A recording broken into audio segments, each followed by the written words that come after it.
up here at 9. Would you like to read your dog's minds? Aw. Well, we have just the guy in the studio today. He was taught under Cesar Millan, so he knows all about it. He's going to show you how you can do just that. I would like to know what these guys are thinking, their expressions. Why do we have me in a hood? You're watching Good Day Columbus on Fox 28. All right, coming up, we're talking animals. Wouldn't it be great if you knew what your dog is really thinking? That guy's thinking, what did I get myself into here? I'm ready for my close-up. That's right. We've got the man who wrote the book on how to read a dog's body language. It is just 2.5 minutes away. Hey, BB. So, do you ever wonder what your dog is thinking? Do they love you? Our next guest is here to help us crack that code, the canine cognition code this morning. Scotty Hopefully MacConachie. they love you, right? Scott MacConachie is here. Scotty is an animal behaviorist trained under Cesar Millan, and he also has just written a book about a dog's body language made easy so you can understand these things right away. And you've been in the biz for a bit, Scotty. I have about 16 years. 16 years. Yep, and probably the first 5 years or so, I really, even though I was a pretty good dog trainer, I wasn't really reading dogs' body language correctly like a lot of dog trainers. So you study it more and you learn more that they're always talking to you. And once you read this book, you'll never look at dogs the same way again. Really? So dogs are always trying to communicate something with us. Yep, either they want a distance increasing behavior or a distance decreasing behavior. They want you to come closer, like a rollover, or they want you to go away, like a hard freeze, where the dog will just freeze, mouth closed. That's the dog you want to back away from. Let's start with some of the basics. And first, introduce us to your beautiful baby. This is Bao Bei. Bao Bei. She's 14 years old. Hi, sweet baby. She's a beauty. She's 14, but she's got some energy like a pup. I would just, you know, during the break, she was just, you know. She doesn't have a lot of bad body language, but if you look close, you know, earlier, she was so excited to meet everybody. Yeah. She was smiling, she was happy, she was excited, but you can see the back of her molars. So there's a big difference between a dog that's doing this versus a dog that's doing this. See the back of their molars. But some dogs can show their molars like Belgian Malinois, Whippets, so that's natural. And also a dog can show their molars. What does it mean? So is that a bad thing if they're showing their molars? That she's it depends. kind of on defensive? Everything in context.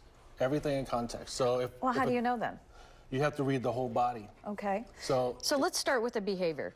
Show us like a common behavior and what would be maybe the alternate version of that you need to be aware of. So for instance, I know one of the things you say there's a difference between a rollover and something called a tap out. Yeah, so explain that. Well, oftentimes when people check in with their dogs, we'll start to teach them to sit, and they'll go and they'll lay down, and they do what's called a tap out. They'll roll their nose like this, and then they show their belly, and the teeth come out, and they don't really want to be pet. But then there is the rollover, where you say you had a full day at the park, and you come home and your dog rolls over and you rub the belly. That's different. That's the dog that wants you to come close, but the tap out is the dog that wants you to go away.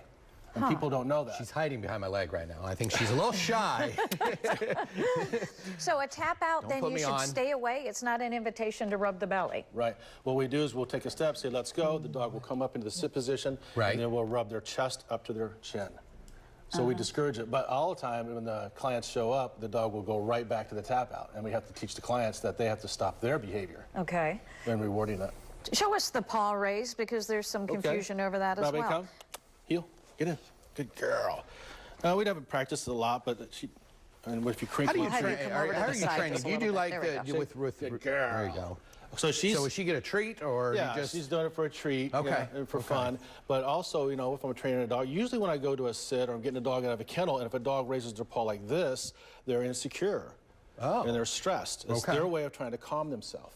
Versus a dog that wants to get a treat or wants attention. And then what about a child? What should a child know? What should a parent know with a child? You bring a dog home to the house.